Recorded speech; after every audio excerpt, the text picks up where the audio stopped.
c'est l'heure du journal des médias de Julien Pichenet. Et on démarre ce journal des médias avec M6 qui va lancer un nouveau jeu d'aventure et vous l'avez vu hier en avant-première, Julien. Alors ça s'appelle Destination X, ce sera diffusé en 2024. Quand exactement, ne me le demandez pas parce que même M6 ne le sait pas pour l'instant. Ce qui est sûr, c'est que ça risque de marcher très fort. Ça allie suspense, aventure, connaissance géographique et jugeote. Il faut trouver où on est. Bon, ça a l'air facile comme ça, mais ça ne l'est pas. Imaginez Sidonie, Anissa et Thomas, je vous emmène quelque part en Europe dans un camion. Un camion un peu spécial. Merci. On ne sait pas monter dans votre camion. Pas moi. Quelqu'un vous emmène dans un camion quelque part en Europe. Un camion un peu spécial à l'intérieur duquel on ne voit pas l'extérieur. Ah, vous vous kidnappez, quoi. C'est un peu ça. Pendant le trajet, vous n'aurez le droit de voir l'extérieur que quelques secondes pour que vous essayiez de collecter quelques indices au passage si vous le pouvez. Et une fois arrivé à destination, vous aurez des épreuves qui vous permettront d'avoir d'autres indices si vous les réussissez. Évidemment, vous pourrez être parfois trompé, manipulé. Puis vient le moment fatidique, vous devez pointer sur une carte d'Europe l'endroit exact où vous pensez vous trouver. Celui qui est le plus éloigné de la vérité est éliminé du jeu. Ah, c'est pas mal. Pour le premier épisode, chouette. on se retrouve dans une sorte de monastère perdu en pleine nature. Impossible de savoir exactement où on est. Juste quelques petits indices. Les candidats seront 10 au départ, puis 9 après la première destination, 8 après la deuxième, etc., etc. Destination X ne sera pas incarné par un animateur de la chaîne. On aurait pu imaginer Stéphane Rothenberg aux commandes, par exemple. Non, ce sera un comédien, Philippe Bas, à qui j'ai tendu le micro Europe 1 hier dans les locaux d'M6 pour qu'il nous parle de son rôle.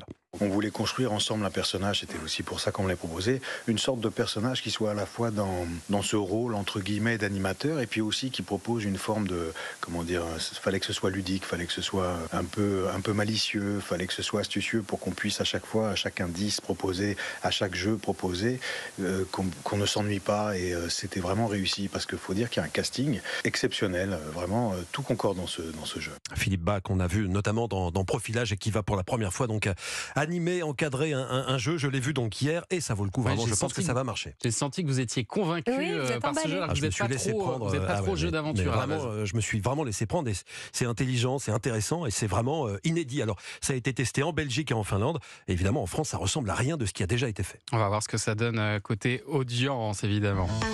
Et puis dans le reste de l'actualité média de ce jeudi, l'animateur Coé n'était pas à l'antenne hier. Il y avait de la musique à la place hier après-midi jusqu'à nouvelle heure. On ne l'entendra plus sur Énergie où il occupe normalement la tranche 15h-19h. Une décision prise d'un commun accord entre l'animateur vedette de la station qui veut du temps pour préparer sa défense et la direction du groupe après le dépôt d'une plainte pour viol d'une ancienne fan âgée de 15 ans au moment des faits. 2 enquêtes ont été ouvertes. Une enquête préliminaire ouverte par le parquet, une enquête en interne menée par un cabinet indépendant. Sébastien Coé nie les faits en bloc. Il a signalé qu'il avait les preuves de son innocence. Je me battrai contre cette lamentable entreprise de déstabilisation, a-t-il écrit hier sur X.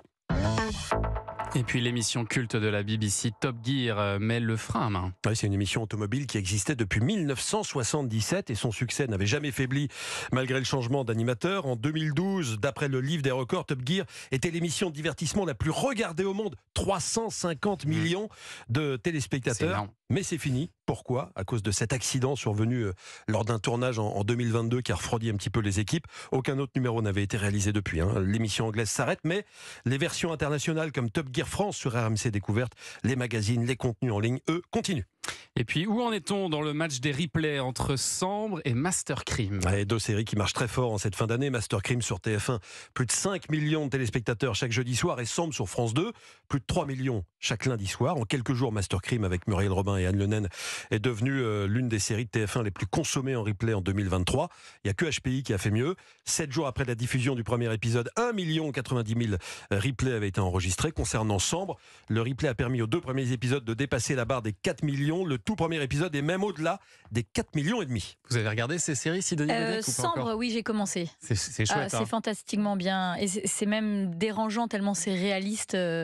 Parce que le sujet est dérangeant, évidemment, mais c'est magnifiquement mis en image. Ouais. Très très bien réalisé, effectivement, Sambre. Allez, parlons maintenant d'une émission de France 5 atypique entre histoire, polar et médecine légale. L'histoire au scalpel, l'émission de Philippe Charlier. Les auditeurs d'Europe 1 connaissent bien ce médecin légiste, anthropologue qui en quelque sorte fait ici parler les morts. En l'occurrence, les personnages historiques. La science se met au service de l'histoire et la télévision permet de trouver un écho particulier à tout ça. Vous allez comprendre, ce soir à 21h, l'émission est consacrée à cette légende. Est-ce que vous la connaissez ? Selon laquelle des fragments de cœur des rois Louis XIII et Louis XIV auraient été volés puis vendus à des peintres. Une partie de ces cœurs aurait servi à peindre des tableaux. On va essayer de voir si la légende d'Ivray, la légende des cœurs de roi dans les tableaux. Ouais, ce sont deux tableaux du musée du Louvre datant du début du 19e qui contiendraient un pigment rouge-brun conçu à partir de ces fragments. Philippe Charlier mène l'enquête, une enquête passionnante. On va enfin savoir s'il s'agit d'une légende urbaine ou non. C'est vraiment complètement inédit, cette enquête. Cette légende est ancienne, hein. C'est vraiment une légende qui traîne depuis pas mal de temps, quasiment une vingtaine d'années. Et puis là, en fait, les outils technologiques nous ont permis maintenant de pouvoir trouver une solution, ce qu'on n'aurait pas pu faire il y a une vingtaine d'années à peu près, ou alors en étant très très destructeur vis-à-vis des peintures. Et puis également, les responsables administratifs se sont rendus compte de l'importance d'un tel examen et de sa faisabilité en étant extrêmement respectueux de l'intégrité physique des œuvres. Une émission scientifique et historique avec du suspense. On n'est pas loin du polar, Thomas. C'est une émission fantastique et c'est ce soir à 21h05 sur France 5. Et puis on vous annonçait la semaine dernière la sortie d'un tout nouveau podcast, Les Récits Extraordinaires de Pierre Bellemare, et ça fonctionne bien. 10 épisodes pour découvrir ou redécouvrir la voix de ce conteur de légende et le meilleur de nos archives européens. C'est un grand succès, effectivement. En 10 jours, on a atteint la barre des 100 000 écoutes et c'est pas fini. Merci à tous. Ça vaut le coup d'aller écouter ça effectivement sur europe1.fr. Ça vaut le coup aussi de s'inscrire à votre newsletter média gratuite. Ça se passe sur europe1.fr. Merci beaucoup, Julien.